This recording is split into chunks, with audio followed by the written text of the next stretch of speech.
Right now, someone in your life is performing, not on a stage, not in a theater, in your kitchen, in your office, in your bed. They have rehearsed their smile, they have perfected their loyalty, they have mastered the art of making you feel safe, and you have no idea. Here is the brutal truth that most psychology content is too cowardly to tell you. You cannot read a person by spending time with them. You cannot read a person by having long conversations, by sharing meals, by surviving hardships together. Time does not reveal character. Time gives a mask more opportunity to calcify. Niccolo Machiavelli, the man who stripped the human animal of its costume and examined what was underneath, knew something that took psychology 500 years to confirm. He knew that character is not revealed in comfort. It is not revealed in peace. It is not revealed in the long, warm afternoons of a friendship. Character is revealed in pressure, in the blink of an eye, in the fracture, in the thin slices of unguarded behavior that most people are too distracted to notice. Today, I am going to give you 3 of those fracture points, 3 specific psychological triggers that force the mask off, instantly, involuntarily, completely. These are not theories, these are stress tests.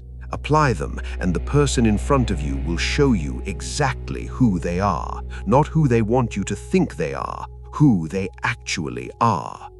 Be warned, what you see might destroy a relationship you have been protecting for years. Are you ready to see clearly? We live inside a permanent performance.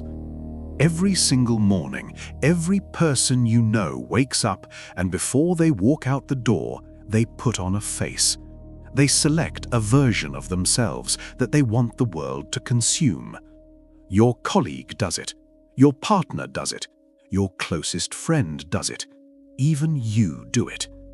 This is not necessarily sinister. Social performance is a survival mechanism. If every human being said exactly what they were thinking at every moment, civilization would collapse before lunch. The mask is necessary. But there is a category of people who wear a mask not for survival, but for predation. These are the covert narcissists, the dark triad personalities, the Machiavellian operators who do not see you as a human being with a soul and a story. They see you as a resource, a battery, a source of energy to be drained in service of their hunger. They are often the most charming people in the room, the most generous, the most attentive. They mirror your language. They laugh at your references. They make you feel, for the first time in years, truly understood. It is a simulation, every moment of it. Machiavelli wrote in The Prince, "Everyone sees what you appear to be. Few experience what you really are." He wrote this not as a warning to the naive, but as instruction for the powerful. The predator controls what you see. To find the truth, you must change the conditions. Harvard psychologist Nalini Ambady conducted research on what she called thin slices of behavior, micro-windows of observation, sometimes less than 5 minutes long, and found that people could judge character more accurately in those thin slices than after months of knowing someone. Why? Because the unconscious mind catches what the rational mind explains away. What I am about to give you are 3 deliberate thin slice moments, 3 specific tests. Apply them with patience, and you will see through the performance permanently. The first thing that instantly exposes true character is deceptively simple. Watch how someone responds when you tell them no. Not a devastating no, not a rejection that costs them something important, a small, trivial, inconsequential no. Can you grab me a coffee? No, not right now. Can we change where we're sitting? No, I'm comfortable here. Can I borrow your phone charger? No, sorry, mine's almost dead. Watch what happens. Here is the psychology. A person with a dark triad personality, narcissism, Machiavellianism, psychopathy, does not perceive other people as separate autonomous beings. They perceive you as an extension of their will. In their internal architecture, you function the same way an arm functions. You are a tool, a limb, a mechanism that should respond to commands. When they ask you for something small, they are not asking, they are issuing an instruction to a part of themselves. And when that part refuses, when the limb does not move, something breaks in their psychology. A healthy person hears a small no and processes it as neutral information. Oh, okay, no problem. They move on. Their internal world remains undisturbed because they understand at a foundational level that other people are not obligated to serve them. But the predator in a performance, the small no is a metaphysical shock. It is a rebellion. It is the arm cutting itself off from the body. They cannot metabolize it. Paul Ekman, the researcher who spent his career mapping the human face and whose work is used by the FBI, the CIA, and intelligence agencies around the world, calls what happens next a micro-expression, an involuntary flash of true emotion that crosses the face in less than a quarter of a second before the social mask can catch up. Watch for it. When you deliver the micro-denial, something will pass across their face before they can stop it. A freeze in the smile, a flattening of the eyes, a flash of cold, contemptuous fury that is gone before you can name it. They will recover. They might say, "Oh, totally, no worries at all." They might laugh it off, but you saw it. You saw the glitch. The mask slipped for a fraction of a second, and underneath it was not warmth. Underneath, it was control. Why does this matter so profoundly? Because the micro-denial is a direct measurement of entitlement. It tells you exactly what this person believes about their relationship to other human beings. If they rage, even briefly, even invisibly, at a trivial no, then their kindness towards you is entirely conditional. Every smile, every generous gesture, every moment of apparent warmth has been a performance maintained by your compliance. The moment you stop complying, the performance ends. Machiavelli would articulate it this way: a man who cannot accept a small boundary has no intention of respecting a large one. He is not asking for your cooperation, he is measuring your submission. And the moment you fail his test, you have, in his eyes, become an adversary. Test this tomorrow. Find someone in your life who triggers a vague, unnamed unease.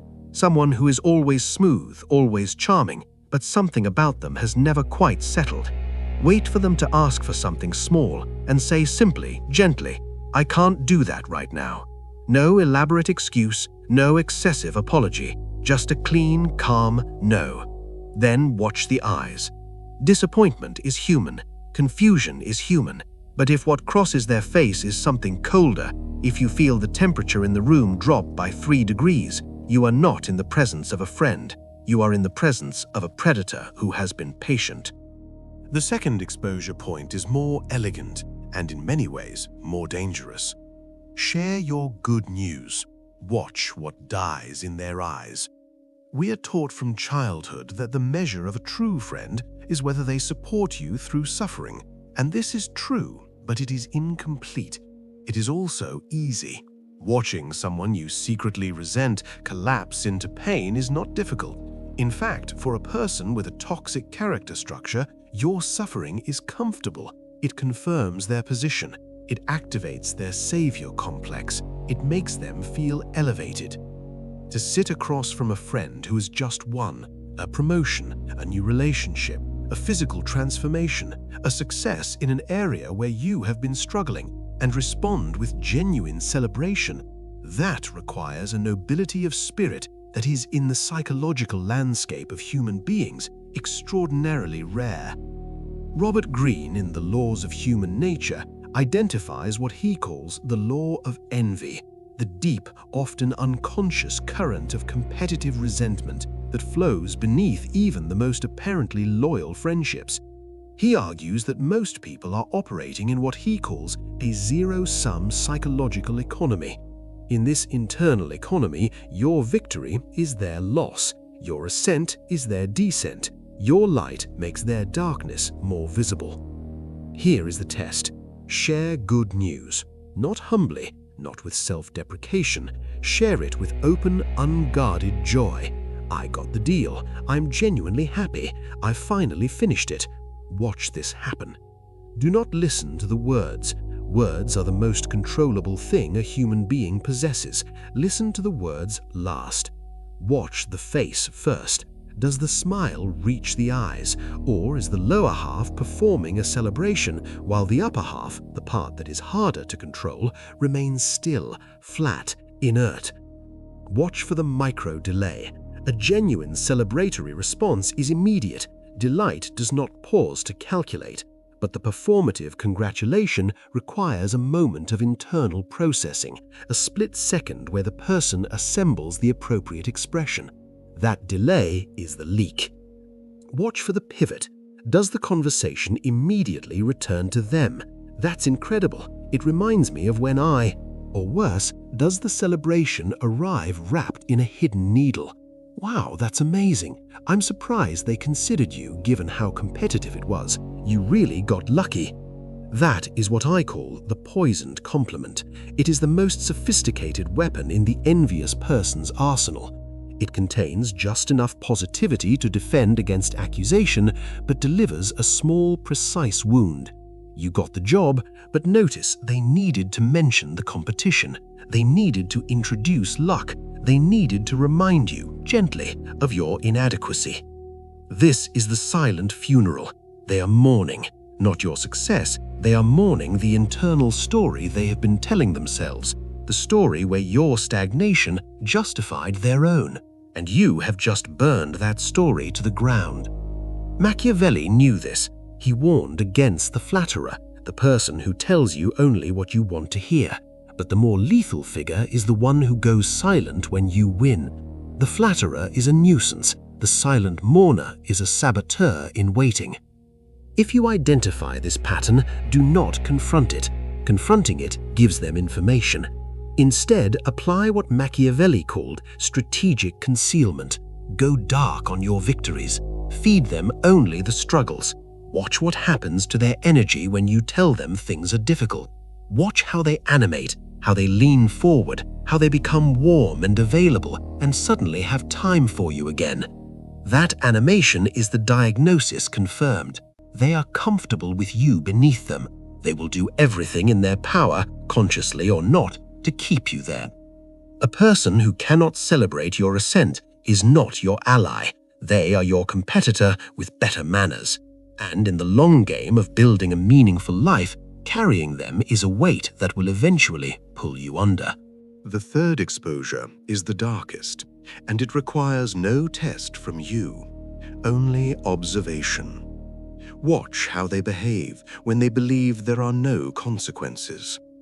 You may have heard of the waiter rule, the idea that you can measure a person's character by how they treat service staff. If they are charming to you and dismissive to the server, they are not, in fact, a good person. They are simply performing goodness for an audience that matters to them. This is a start, but it is psychology at the kindergarten level. We are going further. What I call the impunity factor is not merely about how someone treats people with less status. It is about how someone behaves in any moment where they hold unchecked power, where social observation is absent, and where cruelty would carry no cost. Abraham Lincoln observed, "Nearly all men can stand adversity, but if you want to test a man's character, give him power." You do not need to make someone powerful to observe this. You only need to watch them in the small kingdoms of daily life. Watch them when they are the customer and there is a mistake. Do they address it with calm and proportion, or do they consume the moment? Do they enjoy it? Is there a subtle brightening in their affect when they realize they have the upper hand? Watch their body. The genuine person who encounters an error is mildly frustrated and then moves on. The predator relaxes into it. They expand into the space that the other person's vulnerability creates. Watch them when they are behind the wheel of a car. In the metal cage, anonymous, untouchable, they experience a near-perfect simulation of what Machiavelli called pure power, the ability to act without accountability. What happens? Do they yield, or do they accelerate? Do they punish the pedestrian who moved too slowly? Do they scream inside the glass at someone who will never know their name? Watch them when they have information that someone else needs. Does the withholding happen? That slow, deliberate delay in sharing what they know, for no reason except the quiet pleasure of watching someone else scramble. This is what psychologists call passive sadism. It is not dramatic, it does not announce itself, but it is a recurring signature of the predatory character. Carl Jung wrote about what he called the shadow, the part of the self that contains everything the conscious persona refuses to acknowledge, the desires, the impulses, the cruelties that civilization has trained us to suppress. The shadow is not evil by nature. Every human being has one. The question is not whether the shadow exists. The question is whether the person has encountered it and taken responsibility for it. A person who behaves with casual cruelty in low-stakes, consequence-free moments has not done that work. Their shadow is not leashed, it is simply kept out of sight during auditions. And here is the terrifying implication of the impunity factor. The person who smirks when correcting a colleague's grammar in public, who makes someone wait an extra 5 minutes simply because they can, who withholds a small kindness for the private pleasure of watching another person struggle. That person is showing you their default operating system. The only reason they have not behaved this way toward you is that you have not yet been in the subordinate position. You are currently an equal or a resource. But the moment you become vulnerable, the moment you need something from them, the mask will not just slip, it will disappear entirely. Character does not change based on the audience. The operating system is the operating system. If it is programmed to exploit weakness, it will exploit yours the moment weakness appears. Do not be fooled by how they treat those above them. Anyone can perform deference. Watch with absolute attention how they treat those below. That is the unedited truth. You have been nodding. You have been constructing a mental list of names. You have been cataloging the people in your life who match these descriptions, placing faces over the profiles with a quiet, righteous satisfaction. It feels good to hold the magnifying glass, doesn't it? It feels safe to be the observer. I did not bring you here to give you a weapon to use only against other people. That would be too easy, and Machiavelli was never interested in easy. I brought you here to give you the weapon that cuts in every direction.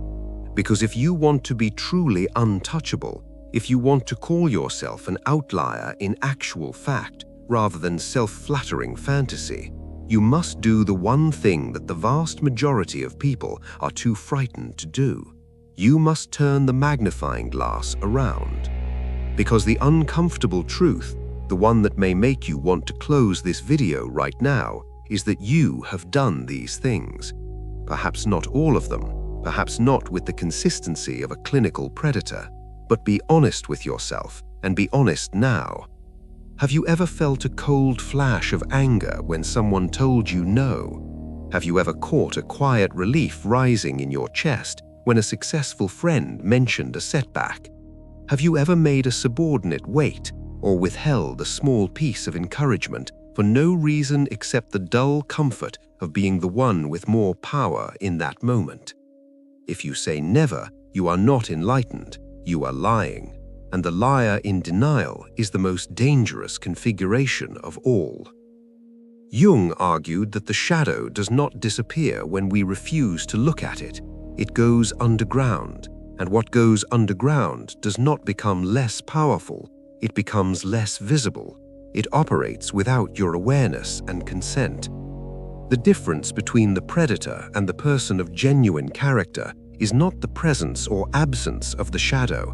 Every human being has the shadow. The difference is whether you have looked at it directly, with courage, without excuse, and chosen consciously not to let it drive. This is not about guilt. Guilt is a useless emotion that consumes energy and produces nothing. This is about calibration. If you want to attract people who respect your boundaries, you must be someone who genuinely, not performatively, respects theirs. If you want to be surrounded by people who celebrate your wins, you must be someone who can celebrate another person's win with no internal asterisk. Real recognizes real, and the predators in your life can sense a covert predator beneath a polished surface. You will never build what you want to build with both hands occupied by the darkness you refuse to name. So how do you correct the glitches? Let us go back through the 3 revelations and flip them. Calibration 1. Mastering the no. The next time someone tells you no, for anything, regardless of size, watch the first sensation that moves through your body. If it is irritation or a flash of wounded pride, do not act on it. Catch it, name it. Recognize it as the ego's distress signal, not a reflection of reality. Train yourself to receive denial with complete, unperformed grace, not forced acceptance, actual indifference, because you have reached a state where you understand at a foundational level that you have options, that no single person's compliance is essential to your trajectory. When you can receive a no with a genuine smile and mean it, you are radiating something that very few people possess. You are radiating the signal of a person who is not desperate, and desperation, the need for any specific person to comply, to stay, to choose you, is the single most potent repellent in human social dynamics. Calibration 2. Transmuting the envy. Envy is not a moral failure, it is misdirected energy. It arises from a scarcity architecture, the unconscious belief that success is a finite resource and that someone else's consumption depletes what is available to you.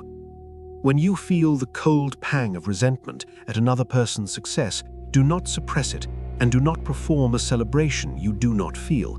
Instead, use it as information. This feeling is telling you that what they have achieved is something you want. It is pointing directly at your own desire. Transmute the resentment into proximity. Get close to the person who triggered the envy. Observe them, ask questions, understand the specific mechanisms by which they achieved what you want. Their success is not evidence that the universe is unfair to you. It is evidence that the thing you want is achievable. The physics permit it. Someone has already proven that. Calibration 3. The discipline of power. When you hold the upper hand, when you are the customer, the driver, the boss, the person with the information someone else needs, treat that moment as a character audit you are performing on yourself. The temptation of small power is real. It is subtle. It whispers.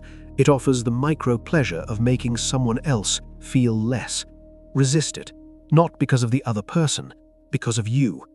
Every time you choose the low road in a moment of unchecked power, you are telling your own subconscious a story about who you are, and your subconscious will believe you. It will begin to build an identity around that story and express it in ways you cannot control. The person of genuine power does not need to remind anyone of their position. The room already knows. The waiter already knows. The driver already knows. The demonstration is unnecessary, and to the trained eye, it is a confession of insecurity. Be noble when there is no audience. That is not virtue signaling. It is the only reliable method of actually becoming the person you want to be. You now have 3 lenses: the micro-denial, the silent funeral, the impunity factor. You are no longer walking through your social world without a map. You have coordinates. You have a methodology. You can now look at the people around you, not with paranoia, not with cynicism, but with clarity, and begin to understand what you are actually dealing with. Machiavelli wrote, "The first method for estimating the intelligence of a ruler is to look at the men he has around him. Look around you. If you are surrounded by people who rage at small boundaries, who go cold at your victories, who quietly enjoy the moments when others suffer, that is not the fault of the world. You curated that environment. You kept those doors open. Today, you can begin closing them, not with drama, not with burning declarations, with the quiet, methodical withdrawal of energy, access, and information. Stop feeding the people who are draining you. Stop confiding in the people who resent your success. Stop trusting the people who expand into the suffering of others. And in the space that they leave, and they will leave, because predators move on when the supply dries up, invite the rare ones, the people who meet a no with grace, who celebrate a win without calculation, who treat the powerless with the same dignity they extend to the powerful. They exist. They are less visible than the performers because they do not need the audience, but they are there. And you will never find them if every seat at your table is already occupied by people who are quietly working against you. The outlier path is not comfortable, it is not crowded, but the view is unobstructed, the air is clean, and the people beside you are actually there, not performing being there, but there. Open your eyes. Stop listening to the words. Watch. If this felt less like a video and more like a mirror you were not prepared to look into, good. That discomfort is the beginning of something. What I have shared today is the surface layer, the diagnostic, the identification of the patterns, the dismantling, the specific countermoves, the psychological defense architecture, the offensive strategies for dealing with dark triad personalities once you have identified them. That material lives in a different place. The algorithm is not built for it. The platform is not designed to host content that actually arms you. If you are done with the diagnosis and you are ready for the weapon, the join button is there. If you are not there yet, subscribe, because what comes next will go further. See you in the dark.